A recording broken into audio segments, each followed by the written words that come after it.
मतगणना शुरू हो चुकी है और सुबह से जैसे जैसे रुझान सामने आ रहा है वैसे वैसे की स्थिति हम लगातार आपके सामने प्रेजेंट कर रहे हैं और 18 सीटों पर बढ़त बनाती बीजेपी दिखाई दे रही है। और इसके अलावा कांग्रेस को लेकर बात की जाए तो कांग्रेस भी 9 सीटों पर बढ़त बनाती यहां पर दिख रही है और अदर के खाते में 1 सीट जाती दिखाई दे रही है। तो वहीं उत्तर प्रदेश को लेकर बात की जाए तो कमल का फूल 4 सीटों पर खिलता दिखाई दे रहा है। जो रुझान आ रहा है उसके मुताबिक बात की जाए तो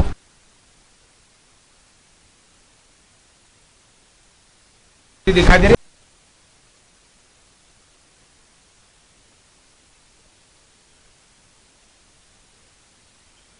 को लेकर बात की जाए तो मध्य प्रदेश की 28 विधानसभा सीटों पर मतगणना लगातार जारी है। और हालांकि इस बीच जिस तरह से चुनावी घमासान देखने को मिला था, दोनों ही पार्टियां चाहे बीजेपी की बात हो या फिर कांग्रेस की अपने अपने स्तर पर जीत के दावे लगातार करती दिखाई दी थी और पूरी की पूरी 28 सीटें जीतने का दावा दोनों ही पार्टी की तरफ से पुरजोर तरीके से किया जा रहा था। जनता पूरी तरह से विश्वास जताएगी, कांग्रेस का साफ तौर पर यही कहना था और जो स्थिति बनती दिखाई दी इसको लेकर इमोशनल कार्ड भी कमलनाथ खेलते दिखाई दिए थे। लेकिन जिस तरह की स्थिति अब देखने को मिल रही है कि जनता के मन में क्या है, धीरे धीरे नतीजे उसके सामने आते दिखाई दे रहे हैं। जनता किसको चुनेगी और क्या कुछ रहेगा ये थोड़ी देर में पता हो जाएगा। सुमावली सीट पर ऐंदल सिंह कंसाना और आपको बता दें इसके अलावा मेहगांव से ओपीएस भदौरिया बीजेपी के प्रत्याशी रहे तो अहमद कटारे कांग्रेस की तरफ से मैदान में उतरे हैं।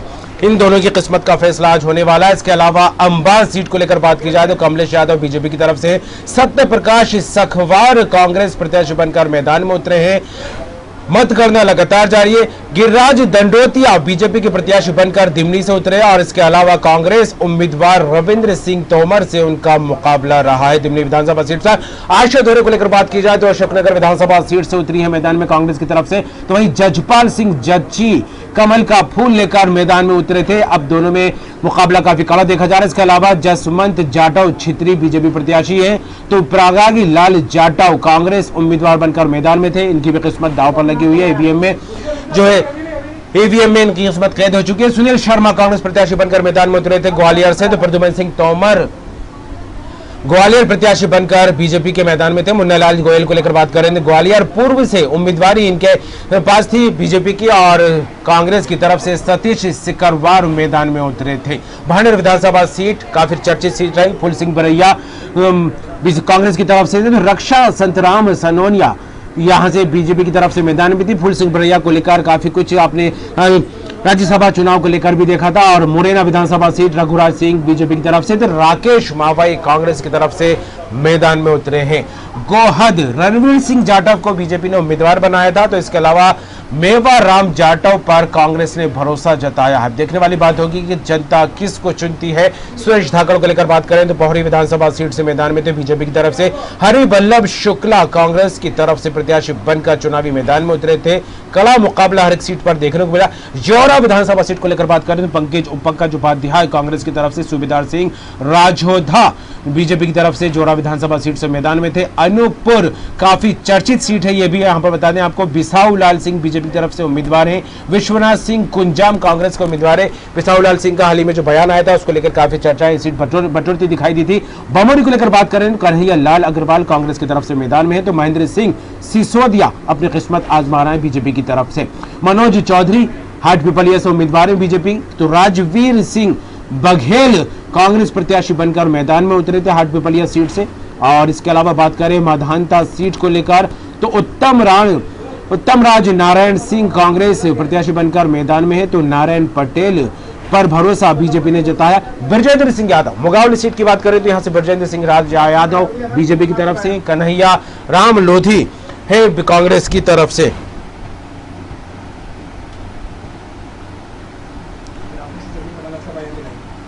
और लगातार हम आपको पल पल का अपडेट देते रहेंगे। मध्य प्रदेश की 28 विधानसभा सीटें हैं, तो 7 उत्तर प्रदेश की सीटें, एक मरवाई सीट छत्तीसगढ़ में, यहाँ जहां पर जो है लगातार मतगणना को लेकर स्थिति बनती दिखाई दे रही है। और आपको बता दें मध्य प्रदेश के पीसीसी चीफ कमलनाथ ने क्या कुछ कहा, सुनते हैं।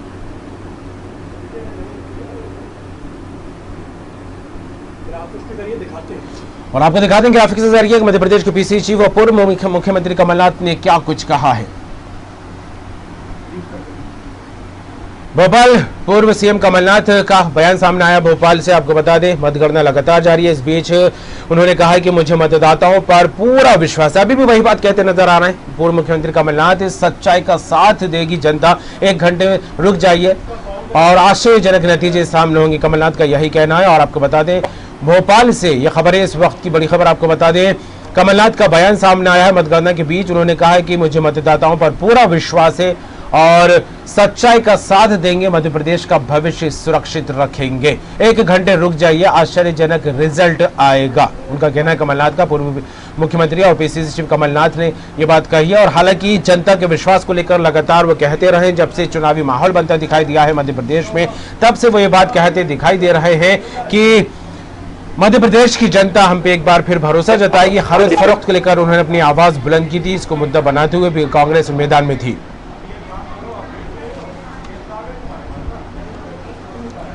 भोपाल से कमलनाथ का बयान सामने आया। उन्होंने कहा है कि कुछ देर रुक जाइए, 1 घंटा रुक जाइए, सच्चाई का साथ देंगे मध्य प्रदेश की जनता और भविष्य को सुरक्षित रखेंगे। 1 घंटे में आश्चर्यजनक नतीजे निकलकर सामने आएंगे। खबर भोपाल से पूर्व मुख्यमंत्री और पीसीसी कमलनाथ का बयान सामने आया है। भोपाल में उन्होंने बयान दिया, आपको बता दें। और हमारे साथ चर्चा के लिए गेस्ट मेहमान भी जुड़ेंगे, उससे आपका तारुफ कराएंगे। लेकिन यहाँ पर एक बार फिर हम आपको बता दें कि पूर्व मुख्यमंत्री कमलनाथ का बयान सामने आया है। मतगणना लगातार जारी है। 28 विधानसभा सीटों को लेकर 107 विधायकों की संख्या बीजेपी के पास है, तो 87 सीटें कांग्रेस के पास विधायकों की हैं। और ऐसे में कांग्रेस के लिए एक बड़ी चुनौती है, सभी 28 की 28 सीटें जीतना है, तब जाके सत्ता पर काबिज हो सकती है। और हमारे साथ मेहमान जुड़ गए हैं, आपसे उनका परिचय कराते हैं और चर्चा को आगे बढ़ाएंगे। अमित तावरे हमारे साथ है, कांग्रेस प्रवक्ता। अमित, आपका स्वागत है। और इसके साथ ही बीजेपी प्रवक्ता हमारे साथ रहेंगे गुलरेज शेख जी। गुलरेज जी, आपका भी स्वागत है। और रमेश शर्मा जी, वरिष्ठ पत्रकार, हमारे साथ रहेंगे। रमेश जी, शुरुआत आपसे ही करता हूं।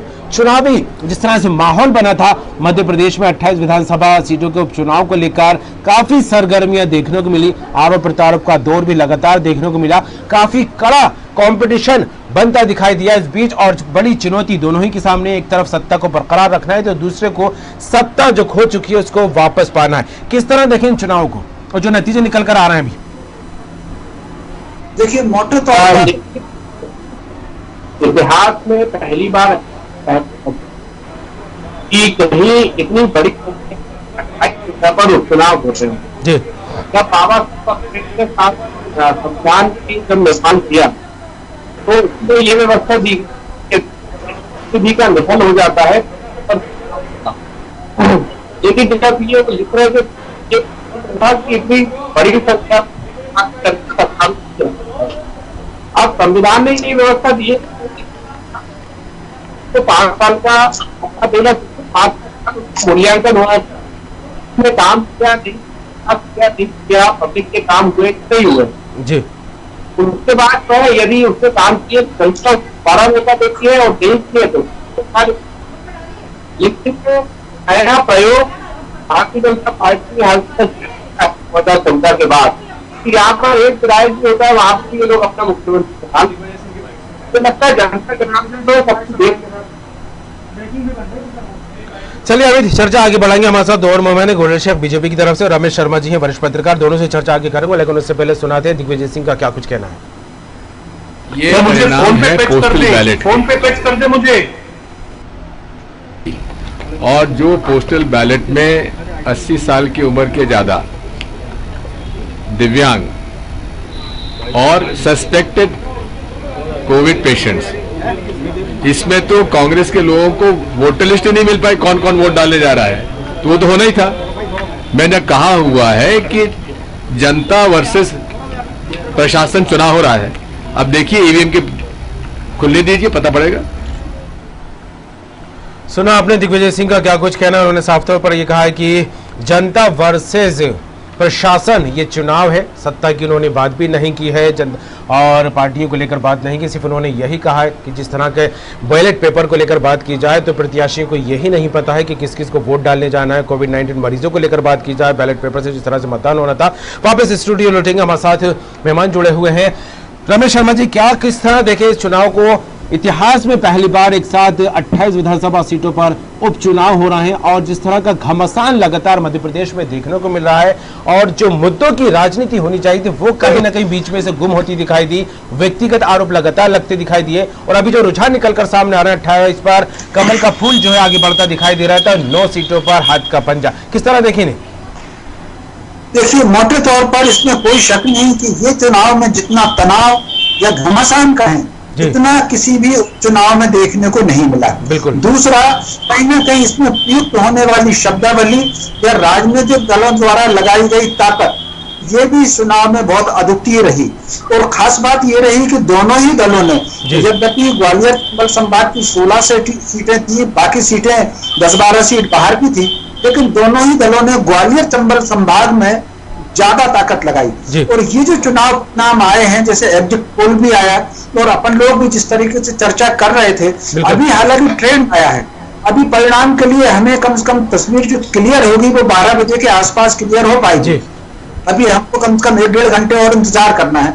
लेकिन जो ट्रेंड आ रहा है, ये ट्रेंड अनुमानों से बाहर नहीं जा रहा। ये मानकर के चला जा रहा था कि भाजपा 1500-1700 सीट ला सकती है, घटेगी भाजपा तो 13 से नीचे शायद ही जा पाए। और कांग्रेस जो है 12-14 सीट कांग्रेस बढ़ी तो 15 सीट से ऊपर नहीं जाएगी। ये जो अपन चर्चा में कई बार चर्चा कर रहे थे, रुझान उसके अनुरूप ही है। और जिस तरीके से एग्जिट पोल आया था उसके अनुरूप भी चुनाव का रुझान है।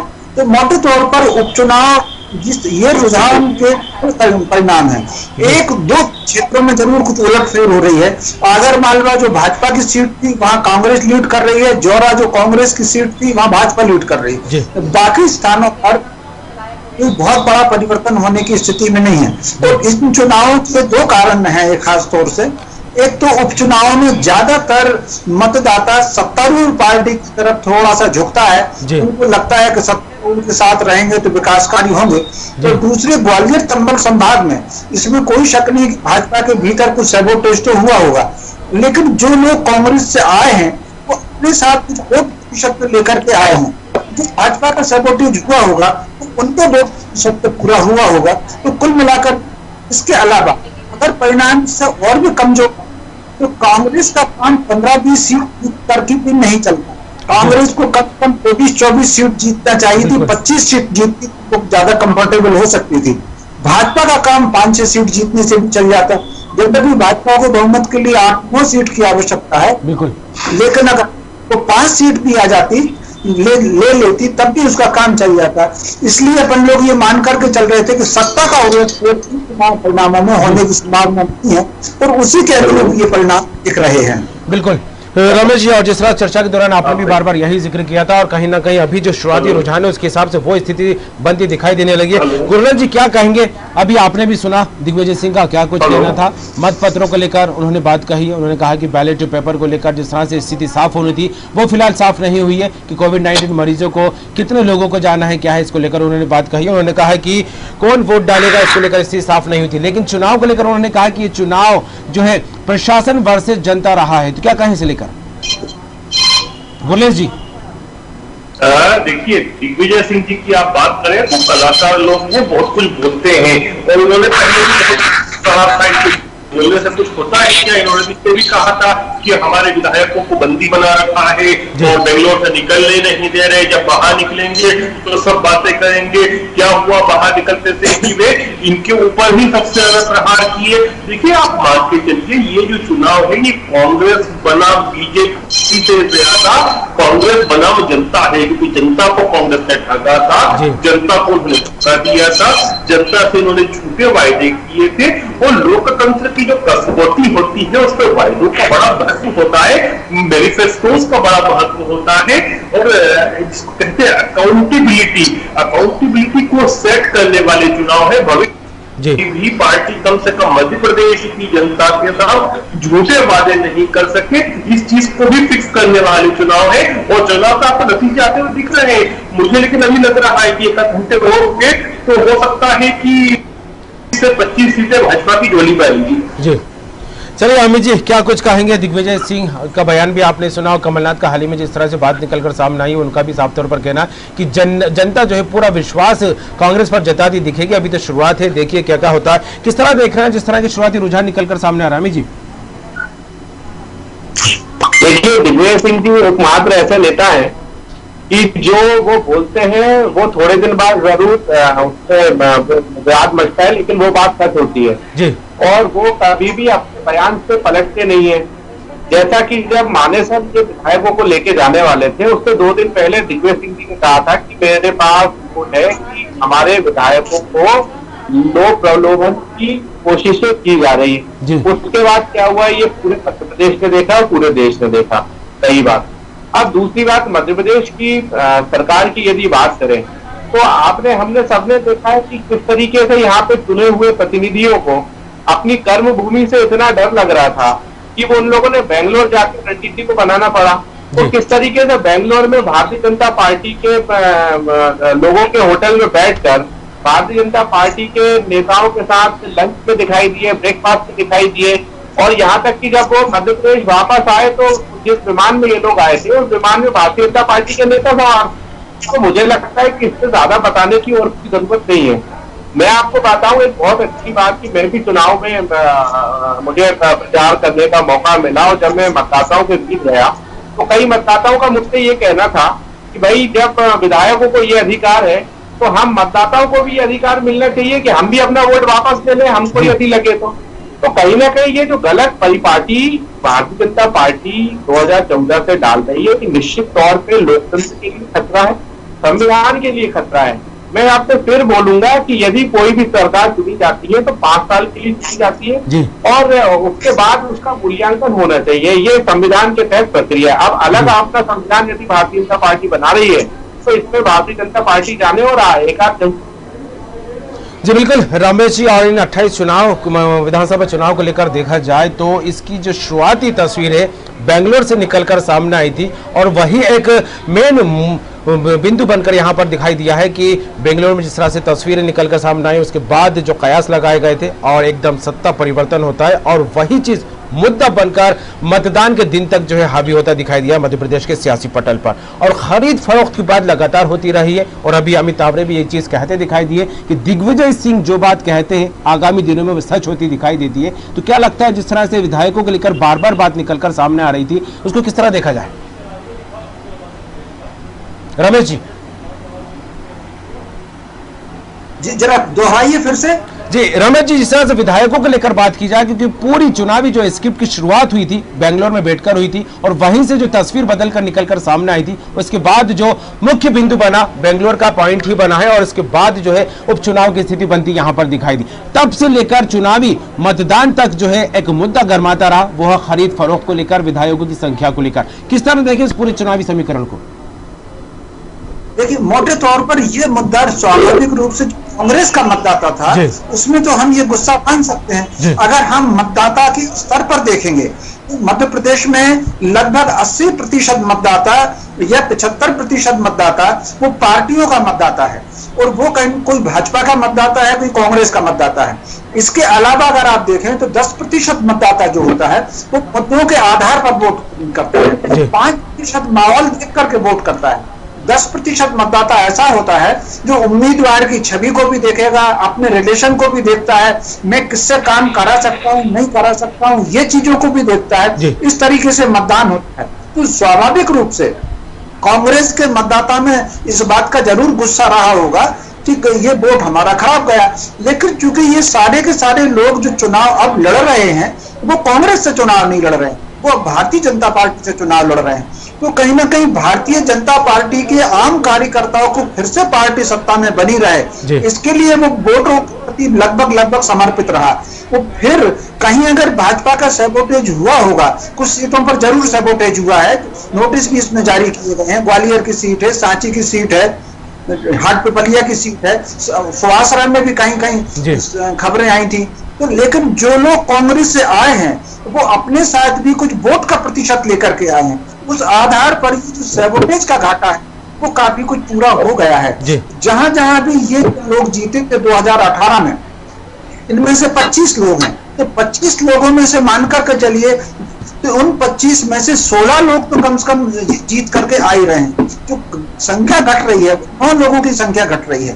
तो ये 9 लोग वो हो सकते हैं जो कहीं ना कहीं इनकी खुद की छवि को लेकर के ये अपनी बात को ढंग से नहीं समझा पाए, उस पर असर करता है। कुछ मुद्दे ऐसे होते हैं जो अखबारों में बड़े हाईलाइट होते हैं, लेकिन उनका पब्लिक पर कैसा प्रभाव पड़ता है ये एक बहुत ज्यादा देखने की बात है। इसी तरीके से कई मुद्दे जो कांग्रेस ने उठाए हैं वो स्वाभाविक रूप से उन्होंने बहुत अच्छे मुद्दे उठाए, लेकिन उसका चूंकि पब्लिक पर कितना असर उसका पड़ रहा है, तो ये जो इन सब चीजों पर, जैसे पिछले चुनाव में हमने देखा कि माफ करो महाराज का मुद्दा भाजपा ने उठाया था, लेकिन वो कांग्रेस ने ज्यादा असर नहीं करा, मतदाता पर असर नहीं करा। अगर माफ करो महाराज मतदाता पर असर करता तो ग्वालियर में कांग्रेस को बंपर जीत नहीं मिलती। बिल्कुल इस नारे को लेकर कांग्रेस की तरफ से रमेश जी जो नारा निकला था वो था वक्त में बदलाव का जी जो हो गया है वो हाई प्रोफाइल मैनेजमेंट हो गया।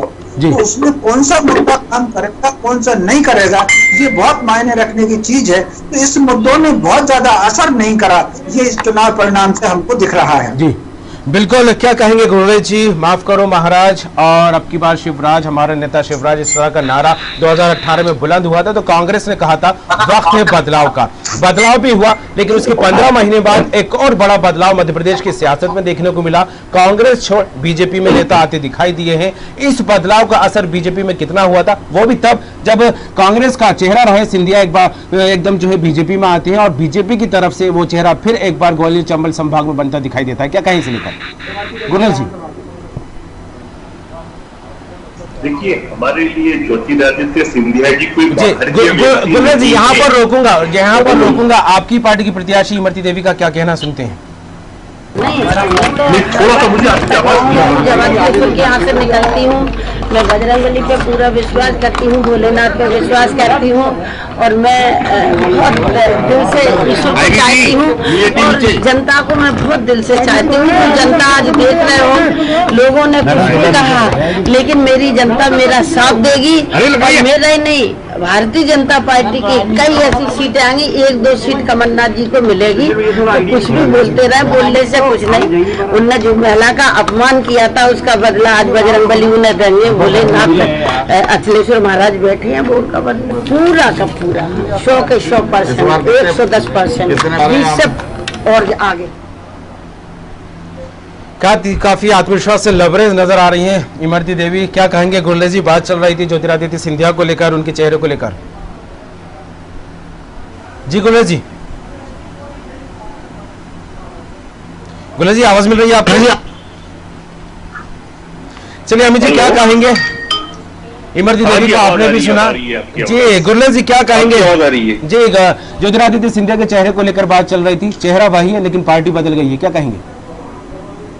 नहीं, देखिए, चेहरा वही है, पार्टी बदल गई है और पार्टी क्यों बदली है यह भी जनता जानती है। जनता के काम कौन नहीं कर रहा था जिसकी वजह से उनको दूसरे दल में आना पड़ा यह भी जनता जानती है। जहां तक हमारी बात करें और हमारे कार्यकर्ताओं की बात करें तो ज्योतिरादित्य सिंधिया घर के बच्चे हमेशा रहे, क्योंकि अम्मा महाराज का जो करता तो रहा भाजपा के लिए, तो हमारे लिए कभी भी वो बेगाने नहीं थे, हमारे अपने एक्सेप्ट भी हुए और इस एक्सेप्टेबिलिटी का ही परिणाम है कि जो सीटों में आपको दिख रहा है। देखिए, मैं कुछ भी कहूं, मैं प्रवक्ता हूं, हो सकता है कि लोग बोलेंगे कि प्रवक्ता होने के नाते बहुत कुछ बोल रहा हूं, लेकिन जो जनता बोल रही है बहुत दिख रहा है फिगर्स पे। और अभी 1-8 घंटे में फिगर्स और जब एक्सटेंड होंगे तो आपको दिखेगा कि किस प्रकार से जनता ने भी स्वीकार किया कि वो भारतीय जनता पार्टी में है और भाजपा के कार्यकर्ता, भाजपा के कैडर ने भी किया, और यही कारण है कि परिणाम में जो लक्षण हो रहा है।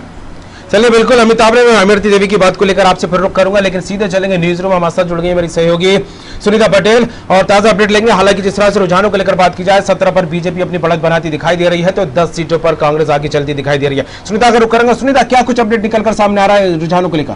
आज का दिन निर्णायक दिन है, ऐतिहासिक दिन है, क्योंकि मध्य प्रदेश की सत्ता पर कौन काबिज होगा ये आज स्पष्ट हो जाएगा। क्या कुछ स्थिति है, लगातार हम सुबह से शुरुआती रुझानों में ही देख रहे हैं जहां बीजेपी बढ़त बनाए हुए है और कांग्रेस जो है अभी पीछे चल रही है। स्थिति अगर बात की जाए 28 विधानसभा सीटों में 19 पर बीजेपी, 8 पर कांग्रेस और 1 बसपा के खाते में, क्योंकि कहीं ना कहीं मुरैना अंचल वो अंचल है जहां पर एक त्रिकोणीय मुकाबला देखा जा रहा था, जहां पर रघुराज सिंह कलसाना, राकेश मावई और राम प्रकाश राजौरिया के बीच त्रिकोणीय मुकाबला है। कहीं ना कहीं बसपा के खाते में वो सीट जाती नजर आ रही है, लेकिन अभी शुरुआती दौर में ये कहना थोड़ा सा जल्दबाजी होगी। लेकिन अपडेट मैं आपको बताना चाहूंगी, आगर मालवा सीट से बीजेपी प्रत्याशी मनोज ऊंटवाल इस वक्त आगे चल रहे हैं। साथ ही ब्यावरा सीट जहां पर कांग्रेस को चेहरा चुनने में थोड़ा समय जरूर लगा था, लेकिन शुरुआती रुझान में आपको बता दूं कि कांग्रेस वहां से आगे चल रही है। इस बीच बड़ा मलहरा से प्रद्युम्न सिंह लोधी आगे चल रहे हैं। साथ ही अगर दिमनी सीट की बात की जाए तो दिमनी में कांग्रेस बढ़त बनाए हुए है। तो ये शुरुआती रुझान है, धीरे धीरे स्थिति स्पष्ट हो रही है। सांची की बात करें, हाई प्रोफाइल सीट है, वहां पर भी जो है बढ़त नजर आ रही है। इस बीच आपको बता दें कि मुरैना में बीएसपी पोहरे सीट से भी आगे चल रही है। तो कुल मिलाकर स्थिति स्पष्ट है कि अभी बीजेपी बढ़त बनाए हुए है। और इस बीच बिहार के चुनाव का भी जिक्र कर लेना कमर जरूरी है, क्योंकि एक बड़ा उलटफेर वहां पर देखने को मिल रहा है। अगर बात की जाए एनडीए और साथ ही आरजेडी का जिक्र किया जाए तो कहीं ना कहीं एक सियासी उलटफेर वहां पर भी देखने को मिल रहा है। तो 28 सीटें मध्य प्रदेश की, साथ ही छत्तीसगढ़ की 1 सीट और नजर हम बनाए हुए हैं बिहार पर भी। तो लगातार अपडेट्स हम आपको दे रहे हैं। और इस बीच आपको बता दें कि ये जो मुकाबला है, क्योंकि यहाँ कमर सबसे महत्वपूर्ण बात, क्योंकि ये दिग्गजों की दाव जो है वो साथ पर लगी हुई है। और ये सबसे महत्वपूर्ण बात, क्योंकि 12 मंत्री और 355 प्रत्याशी कुल मिलाकर मैदान में है। तो किसका आज राज तिलक होगा, क्योंकि लगातार ये भी कहा जा रहा है मंगलवार के ही दिन जो है वोटिंग हुई और मंगलवार के दिन ही काउंटिंग हो रही है। तो अब काउंटिंग का काउंटडाउन शुरू हो चुका है। शुरुआती रुझान के साथ बीजेपी बढ़त बनाए हुए है। बिल्कुल, मंगलवार का दिन संकट मोचक हनुमान जी का भी दिन होता है। अब किसकी संकट जो है खत्म होते हैं और किसको मंगलमय का ये दिन शुभ साबित होता है, सुनीता वाकई देखने वाली बात होगी। वहां पर जो है मेहमानों का रुख करूंगा। अमित बात चल रही थी इमरती देवी को लेकर, काफी आत्मविश्वास से लबरेज नजर आ रही है, जनता से बहुत प्यार करती है, जनता उन पर विश्वास जताएगी, ये बात कहती नजर आई। लेकिन साथ में उन्होंने ये बात भी कही है, कमलनाथ कहते रहे। और जिस तरह से उन्होंने कहा है कि 2 या 3 सीटें कांग्रेस को मिलने जा रही है, बीजेपी की जीत हो रही है। क्या कहेंगे अमित जी? देखिए, मुझे लगता है कि इमरती देवी जी ने जो कहा है वो उनके बयान पर मेरा कुछ कहना ठीक नहीं है, चूंकि मैं उनका प्रवक्ता नहीं हूँ।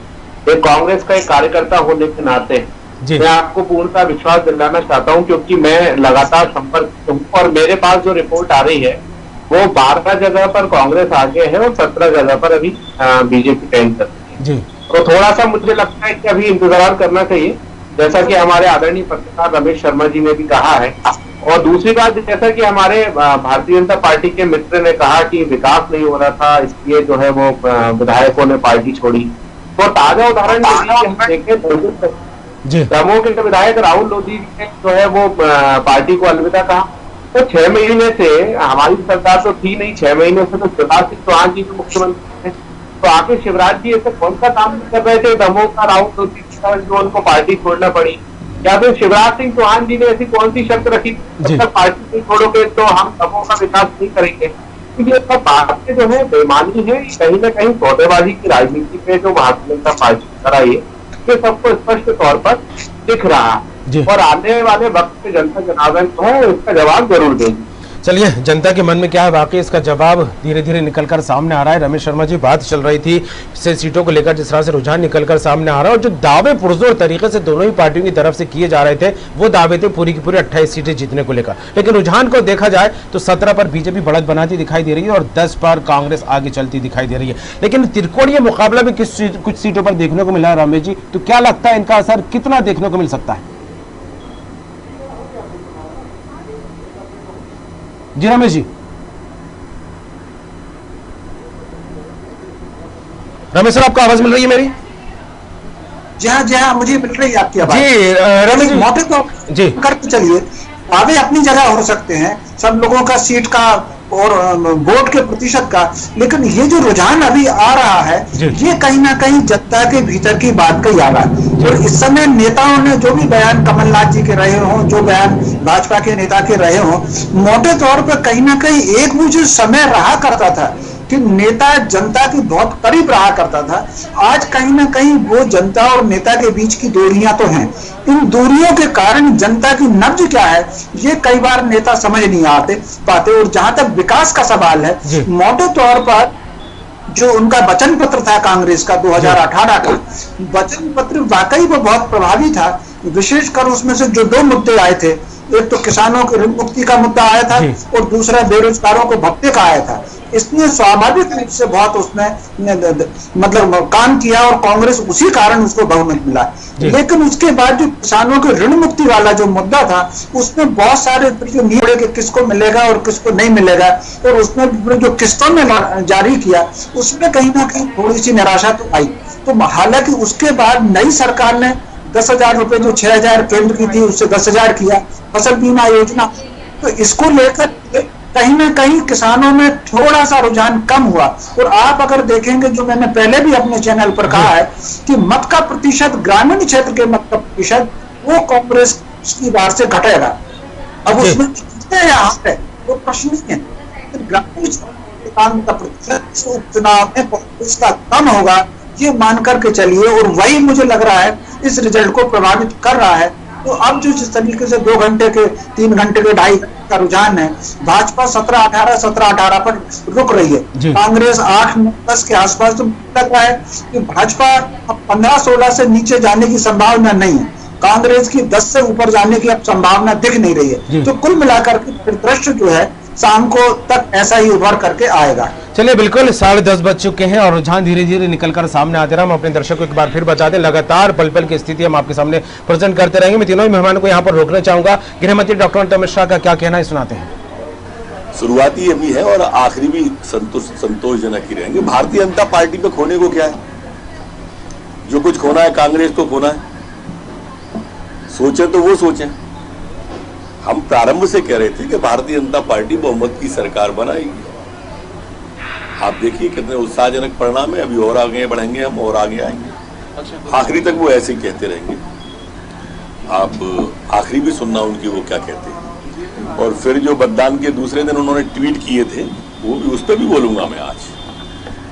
मतदान का मंगल होगा, क्या कुछ कांग्रेस के रिजल्ट होंगे, इसको लेकर बात कहते नजर आ रहे हैं गृह मंत्री डॉक्टर अमित शाह। क्या कहेंगे रमेश जी? जिस तरह से काफी आत्मविश्वास से लबरेज नजर आ रहे हैं गृह मंत्री डॉक्टर अमित शाह, और उन्होंने कहा है कि पहले भी हमने कहा था कि बहुमत की सरकार बीजेपी बनाने जा रही है। किस तरह देखें उनकी बातों को? जी रमेश सर।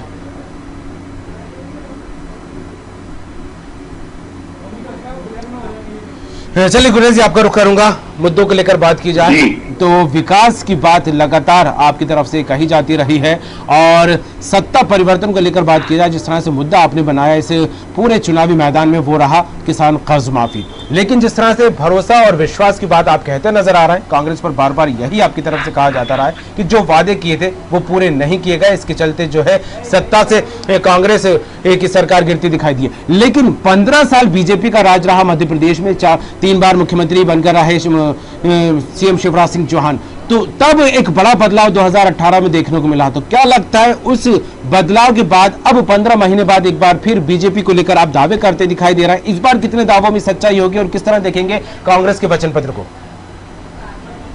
देखिए, मध्य प्रदेश की जनता ने 15 साल के बाद इन लोगों को एक अवसर दिया था। तो ये सोच के दिया था कि हो सकता है कि 15 साल में जो भाजपा ने कार्य की उससे अच्छे कुछ कार्य करके ये दिखाए। लेकिन परिणाम तो दूसरा आया कि पहले 15 साल पहले बंटाधार 1 की सरकार थी और 15 साल के बाद जो सरकार बनी वो बंटाधार 2 बन गई। तो इस चीज के लिए तो साधुवाद देना होगा ज्योतिरादित्य सिंधिया जी को भी, उन्होंने मध्य प्रदेश को बचाया बंटाधार भाग 2 से।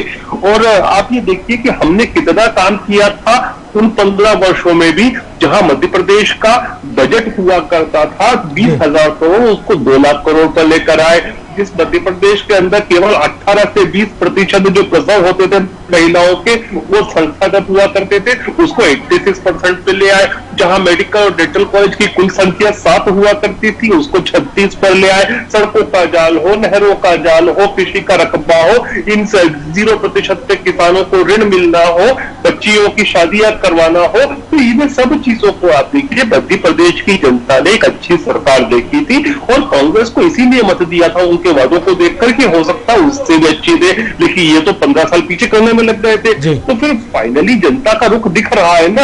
अभी मेरी बात पे तो कोई भी आपत्ति उठा सकता है बतौर पॉलिटिकल वर्कर, बतौर प्रवक्ता, लेकिन जो फिगर्स आ रहे हैं चुनावों में, जो जनता के वोट्स आ रहे हैं, उस पर कोई आपत्ति नहीं उठा सकता। वो तो खुद है, सेल्फ डिक्लेरेशन है, वह तो सेल्फ अटेस्टेशन है भारत की जनता का, मध्य प्रदेश की जनता का। तो उससे बड़ी तो कोई चीज ही नहीं है, सेल्फ अटेस्टेशन सामने आ गया कि जनता क्या चाहती है। जी चलिए, बिल्कुल रमेश जी, जिस तरह से विकास को लेकर बात की जाए तो 15 साल की बीजेपी सरकार को लेकर जब 2018 में रिजल्ट निकलकर सामने आए थे तो जनता का एक बड़ा फैसला सामने आया, सत्ता परिवर्तन हुआ और विकास के जिस तरह से दावे किए थे और सबसे बड़ा जो मुद्दा बनकर निकलकर सामने आया था कांग्रेस की तरफ से, वो इसको लेकर वचन भी दिया था, वो था किसान कर्ज माफी, जिसके बल पर कांग्रेस ने जो है मध्य प्रदेश में सरकार भी बनाई। और इस मुद्दे को लेकर जिस तरह से लगातार काम करने की बात अपने 15 महीने के शासनकाल में कमलनाथ लगातार करते रही हैं, लेकिन जिस तरह से इन 15 महीने के शासनकाल को देखा जाए तो इस बीच लोकसभा चुनाव भी आ गए थे। तो क्या लगता है, जिस तरह से विकास के दावों को लेकर बीजेपी लगातार हमलावर होती दिखाई दी कमलनाथ सरकार पर, और ऐसे में विकास के मुद्दे को लेकर एक बार फिर आगे बढ़ते दिखाई दिए, वचन पत्र सामने आए, घोषणा पत्र सामने आए, किस तरह देखेंगे रमेश जी? देखिए, मोटे तौर पर स्वाभाविक रूप से जो 15 महीने का कार्यकाल था, उस 15 महीने के कार्यकाल में योजनाओं की दृष्टि से उनकी योजनाएं अच्छी थी। जैसे मान लीजिए उन्होंने गौ संवर्धन का खास तौर से काम किया, राम पदगमन का काम किया, किसान मुक्ति की बात जो की, तो बातें वो बहुत अच्छी करते रहे, लेकिन वो योजनाओं का क्रियान्वयन धरती पर नहीं दिखा। आप मुझे बताइए, एक भी गौशाला नहीं बनी, योजनाएं बहुत सारी बनी, काम स्टार्ट हुआ, लेकिन बजट का अलॉटमेंट जो था वो उसमें से उतना नहीं था। जो स्थिति गौ संवर्धन की रही, वही कन्यादान योजना की रही, तो कहीं ना कहीं जनता में जो उत्साह आया था वो कहीं ना कहीं उसका रुझान कम मिला। अब स्वाभाविक रूप से अपनी घोषणा वचन पत्र के आधार पर अब कांग्रेस हमलावर तो सरकार के साथ होगी, ये हमला सड़क पर भी होगा। इस बार अब कांग्रेस में बड़ा परिवर्तन आया है। पिछले दिनों अगर हम देखें, टीवी पे कोई खास बात, बहुत बड़ा आंदोलन किया नहीं था उन 15 वर्षों में, थोड़े थोड़े स्थानीय स्तर के प्रदर्शन भी हुए, आंदोलन भी हुए, लेकिन इस बार आप देखेंगे तो कांग्रेस अपेक्षाकृत आक्रामक रहेगी। ये आक्रामक विधानसभा में भी होगी और ये आक्रामक सड़क पर भी होगी। और उसका एक कारण है कहीं ना कहीं जो विधानसभा सदस्य की संख्या है वो अब कांग्रेस की ज्यादा है। अगर 10 सीट भी वो जीतती है तो 98-100 के करीब वो आती है और 2-1 उनको और समर्थन करेंगे। तो इस वक्त जो सरकार चलाने में भाजपा भले ही सरकार में रहेगी, हो सकता है इन चुनाव के बाद, क्योंकि 12 बजे के बाद हम देख पाएंगे तो भाजपा सरकार में रहेगी, लेकिन भाजपा को 2 मामलों में सरकार चलाने में कठिनाई हो। एक तो सड़क पर और सदन दोनों में आक्रामक रहेगी, दूसरी फंड की कमी रहेगी। इस साथ उन्होंने 10,000 करोड़ का कर्जा ले चुके हैं, तो ऐसी स्थिति में सरकार चलाने में उनको थोड़ी सी कठिनाई होगी और कांग्रेस इस समय आक्रामक रहेगी। जी बिल्कुल, योजनाओं को लेकर बात की जाए, मुद्दों को लेकर भी बात की जाए, विकास को लेकर बात की जाए, अमित तावरे, तो लगातार योजनाओं की जब बात निकलकर सामने आई तो कमलनाथ सरकार के दौर में खाली खजाने की बात लगातार सामने आई और सबने सुना इसको लेकर, लेकिन सत्ता परिवर्तन हुआ और लगातार जैसे ही शिवराज सरकार बनती दिखाई दिया और उसके बाद जब शिवराज मुख्यमंत्री बने तो योजनाओं का क्रियान्वयन फिर से होता दिखाई दिया और बार बार बीजेपी यही कहती रही कि कमलनाथ खाली खजाने का रोना रोते रहे, लेकिन अब भी तो योजनाएं क्रियान्वित हो रही है। क्या कहेंगे अमित तावरे? आदरणीय रमेश शर्मा जी बहुत वरिष्ठ पत्रकार है, बड़ा सम्मान करता हूँ मैं उन्हें, और बड़े सम्मान के साथ मैं कहना चाहूंगा कि जैसे उन्होंने गौशाला की बात करी कि कहीं पर भी गौशाला की बनी तो मैं उनको आमंत्रित करना चाहूंगा गौशाला जो है वो बन के बिल्कुल तैयार है। शायद आज करती जाए, ये धरातल पर हमारा काम हो चुका, हो सकता है शायद जानकारी न रही हो। रही बात किसानों की कर्ज माफी की, तो सरकार जो थी तो 5 साल की सरकार, अब किसी को ये तो पता होता नहीं है कि पिछले दरवाजे से सौदेबाजी करके सरकार को गिरा दिया जाएगा। तो 5 साल की जब सरकार होती है तो प्लानिंग भी 5 साल के हिसाब से होती है। 26 लाख से ज्यादा किसानों का कर्जा माफ दिया।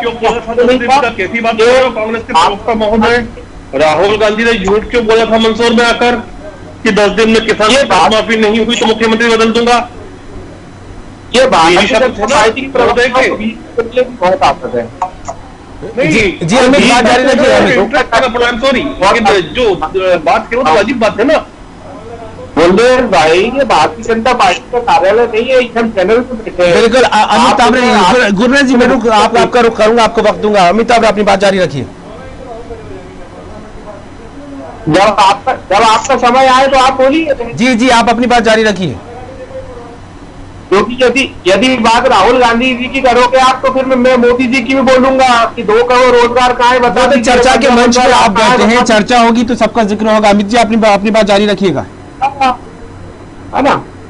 तो मैं आपको बताना चाहता हूँ कि विधानसभा के पटल पर 26 लाख से ज्यादा किसानों का कर्जा माफ हुआ। ये हमने नहीं कहा, ये भारतीय जनता पार्टी की कृषि मंत्री ने कहा, इसको स्वीकार किया जी। रही बात गौशाला की, मैंने आपको बात बताई, तो गौशाला में भी हमने जो काम किया है वो आप जब भी चाहेंगे आप मेहमान आप आइए, अशोक का स्वागत करता हूँ मैं, आपको दिखाऊंगा। तो इस तरीके से, लेकिन जो हमको 11.5 महीने का कार्यकाल मिला था, 15 महीने का हमारा पूरा समय रहा, लेकिन चुनावों के बीच में सब मिला के 11.5 महीने का काम हमको मिला था जी। और उन 11.5 महीनों में चाहे हम शुद्ध के लिए युद्ध की बात करें, तो आप देखिए किस तरीके का एक अभियान चलाया गया था माननीय कमलनाथ जी के नेतृत्व में। और यही तुलसी सिलावट जी उस टाइम कमलनाथ जी की प्रशंसा करते हुए नहीं थकते थे, जब भोपाल के लाल परेड मैदान में विशाल जनसमूह के साथ एक शुद्धि के लिए युद्ध अभियान शुरू हुआ था, तो आप सबने देखा था। और रही बात माफिया के खिलाफ जो अभियान है, वो हमने शुरुआत की थी किस तरीके से। तो कहने को कुछ भी बहाने हो सकते हैं, लेकिन मैं फिर कहूंगा कि सौदेबाजी की राजनीति होती है, व्यक्ति का जब इंटरेस्ट कहीं और चला जाता है, तो कांग्रेस पार्टी चलिए बिल्कुल अमित, वक्त कम है, मैं अंतिम और छोटी सी प्रतिक्रिया रमेश जी से लेना चाहूंगा। रमेश जी, कोरोना काल चल रहा है, जिस बीच मतदान हुआ है और ऐसे में उम्मीद लगाई जा रही थी, इस तरह के कयास थे कि कहीं ना कहीं मतदान के दिन इसका असर देखने को मिलेगा, लेकिन जिस तरह से वोटिंग परसेंटेज निकलकर सामने आए तो उसने ये बता दिया कि कोरोना का डर मतदाताओं में नहीं है। हालांकि हमें सरकार चुनना है तो मतदान तो हम करके ही रहेंगे। तो किस तरह देखें इस बात को?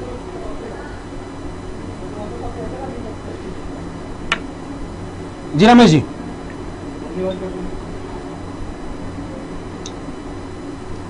लगता है आवाज नहीं पहुंच पा रही है। आप तीनों मेहमानों का जुड़ने के लिए अमित तावरे जी कांग्रेस प्रवक्ता आपका भी शुक्रिया, डॉक्टर गुरेश शेख बीजेपी प्रवक्ता आपका भी बहुत बहुत शुक्रिया, और रमेश शर्मा जी वरिष्ठ पत्रकार आपका भी बहुत बहुत धन्यवाद। तो जनमत 2020 लगातार इसको लेकर रुझान निकलकर सामने आ रहे हैं, वोटिंग लगातार जारी है और जो 28 मध्य प्रदेश की विधानसभा सीटों को लेकर बात की जाए तो उसके जो शुरुआती रुझान निकलकर सामने आ रहे हैं उनको लेकर बात करें तो 18 पर बीजेपी अपनी बढ़त बनाती दिखाई दे रही है, तो 9 पर कांग्रेस जो है आगे बढ़ती दिखाई दे रही है और इसके अलावा एक अदर के खाते में जा रही है। बसपा को लेकर बात करें तो वहीं बिहार में भी मतगणना लगातार जारी है, 243 विधानसभा सीटों वाले इस प्रदेश में 125 पर जेडीयू आगे बढ़ती दिखाई दे रही है। तो आरजेडी की बात करें तो 109 पर अपनी बढ़त बनाई हुई है और इसके अलावा एलजेपी 3 सीटों पर बढ़त बनाई और अदर के खाते में 6 सीटें जाती दिखाई दे रही है। तो वहीं उत्तर प्रदेश में भी 7 विधानसभा सीटों पर उपचुनाव हुए थे, जिनमें से 5 पर कमल का फूल खिलता फिलहाल यहां पर दिखाई दे रहा है। जिस तरह से बढ़त बनाया हुआ वो ये बीजेपी और इसके अलावा एक सीट पर साइकिल चलती दिखाई दे रही है, समाजवादी पार्टी अपनी बढ़त की ओर बढ़ती दिखाई दे रही है। क्या क्या रुझान निकलकर सामने आ रहा है, किस तरह के आंकड़े लगातार निकलकर सामने आ रहे हैं और मतदान को लेकर जिस तरह से गिनती हो रही है वहां से क्या कुछ खबरें निकलकर सामने आ रही है और पार्टियों की तरफ से क्या रुख देखने को मिल रहा है, तमाम अपडेट्स लगातार हम आपको देते रहेंगे। फिलहाल